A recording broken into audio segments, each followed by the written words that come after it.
And now to Eddie Aruza on who might Mitt Romney choose as his running mate. Eddie.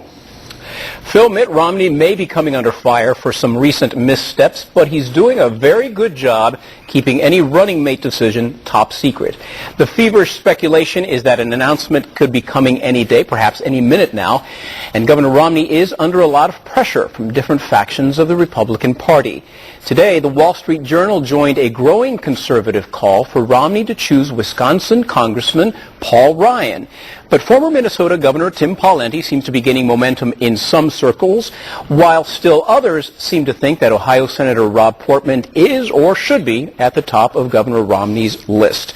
Well, joining us tonight to play the Veep Stakes game are Thom Serafin, a veteran of many political campaigns, and has his own communications and consulting firm, Serafin and Associates.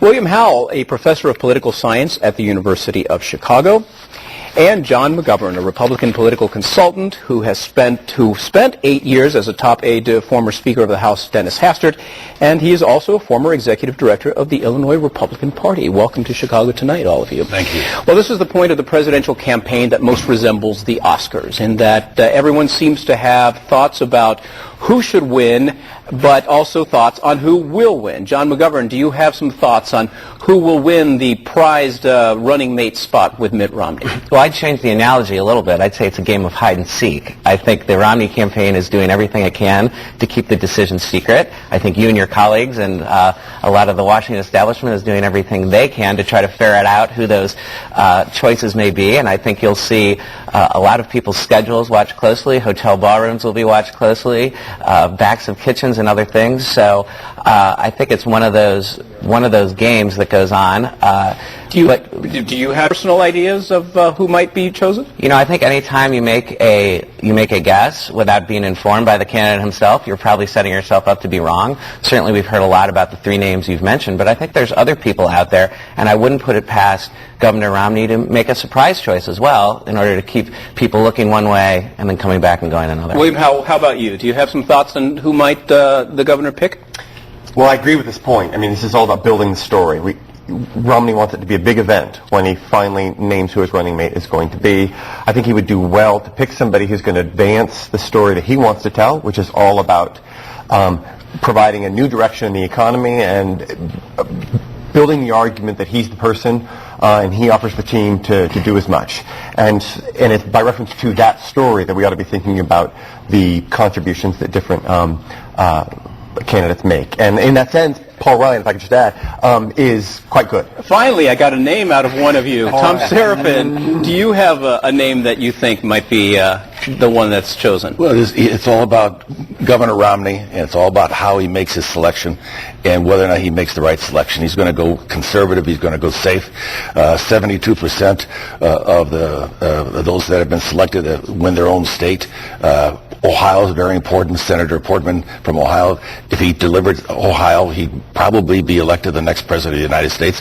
But I like Ryan. I like Wisconsin's young Congressman Ryan because they're losing the messaging battle today. Mm-hmm. Right now, Obama is winning. This race is all about a referendum on the incumbent, but it's not. It's a referendum on Romney right now, and that's a credit to the Obama campaign. Is that a change from previous years, or has this really ever happened with this amount of intensity that there's so much pressure from different parts of the Republican Party for him to go in one direction to either make up for whatever perceived weak he has or to really define the party at this point? Well, have you ever seen it this intense, I guess is my question. It's not been this intense, but we've never had this much media out there, so many different avenues to reach out and talk to everybody. What's interesting is where the undecided voters are. There's so few of them today. Everybody has information. They've been getting it by the buckets full in it every day, and people are ready to vote today. So, I mean, we could get this election over in a couple of weeks if we wanted to. All right, well, then let's start naming names that I couldn't get from you. But Paul Ryan, as I mentioned at the very top, is one that has really gained momentum this week. Wall Street Journal has essentially said that that's the choice that Mr. Romney should make. What do you think about that, John McGovern? Because he is a pretty polarizing figure. Well, I'm not sure he's necessarily polarizing as a person. I think the Democrats have said they'd like him to be on the ticket because they want to run against his budget. Now, I think taking advice, what the Democrats want, they're going to try to shift it the other way. And I think to Tom's point, he is from the Midwest. He's younger. He's a new generation. He's certainly capable. He's very competent, and he knows budget and economic issues. And I would say that, you want to play to your strengths in an election, not to your weaknesses. And whether Governor Romney picks Paul Ryan or not, he's still going to be attacked by the Democrats for whatever Republican budget positions may be. I think this might help strengthen him on that issue.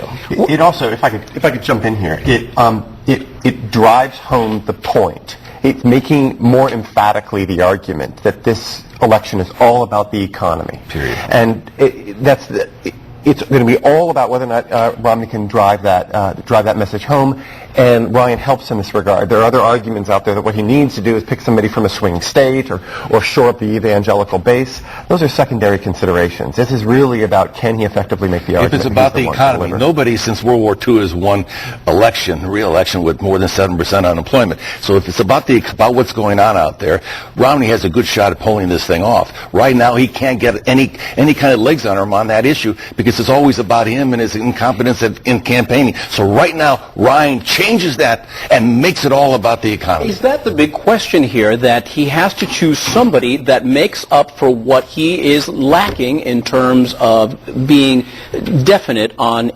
policy issues, especially the economy? Well, look what Mondale did with Ferraro from New York. She lost her home state, but he decided to break ground because Reagan was so strong at that time. So historically, you can go back. Benston with Texas, when Dukakis won in '88, everybody decides to go in a certain direction.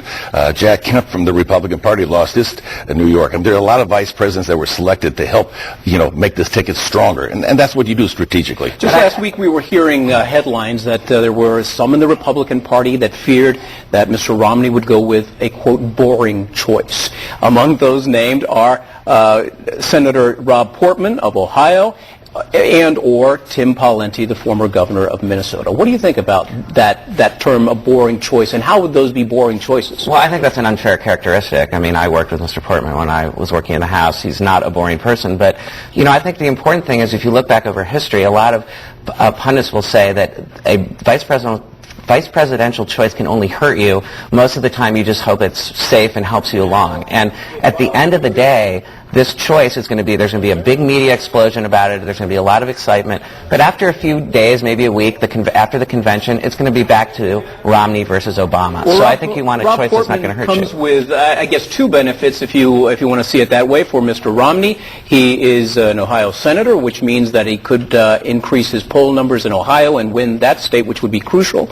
But also, Mr. Portman was White House counsel under President Bush. Isn't that right? Actually, he was budget director. Budget director, and then he was assigned, I believe, other. Yeah. Yes. So, I mean, is that a representative? Is that a big benefit? But those are all ties to the Bush administration, and these are things that are going to play well to Obama's argument, because what he wants to argue is that, look, we need to look back at the state of the economy that I inherited and look at the long trajectory. And if Obama can advance that argument, he's going to be in a position, play from a position of strength. If it's all about the absolute level at what the unemployment rate is at right now, he's going to have a much harder case of it. And in that sense, Portman isn't great. And also, Portman's a lawyer. What about Pawlenty? Tim Pawlenty. Yeah. You've got a blank look on your face when I mentioned that name. Is he that boring? Pawlenty is a stronger, was a stronger candidate for the number one spot than he is for the number two spot under Romney, and that he backed out earlier than he should have last summer. Well, I would disagree with that. I mean, I think Governor Pawlenty brings a certain blue-collar, very good retail political experience to the ticket that I think could be, and he's from the Midwest, as we said about Ryan. I mean, I think that could be a benefit. Again, I don't think a safe choice is a bad choice. I think picking someone that's going to complement Governor Romney, that's going to be consistent with his campaign and consistent on economic issues and is going to be willing to get out there and campaign hard, that's the kind of running mate you want. What about branching out into ethnic communities? Because a couple of the other names mentioned are Marco Rubio, the senator from Florida, and Louisiana Governor Bobby Jindal. Both of them are relatively young. They're still 41 years old, but they do represent perhaps a new trajectory in the Republican Party reaching out to minorities. What do you One think was about the that, Speaker of Thom the House in Florida. The other one was the Governor of Louisiana. Both have made deals, legislative deals. And every time you make a deal and you work something, as you do in politics and compromise, you leave paper on the floor and sometimes bodies. Now, the worst thing you can have in this election after Labor Day are bodies for Axelrod and the guys that come to get Dave and against. They're the best at trashing and tearing people up. They got to bring the Republicans back to the pack. And they've got to be, it's all about the Republicans, their integrity, and the fact that they're slamming a Romney right now. It's all the negatives. They have to bring him down, down, down. It can't be about the economy, and it can't be about my 3 years as president. Ryan changes that paradigm and makes it all about the economy, makes it all about the two budgets that the House of Representatives has passed, that the Senate hasn't passed any budget in 3 years. So it's all back on the economy. They don't want to see Ryan there. Remember, Ryan took the president on inside the White House 2 years ago, and the president was shocked at it. Shocked.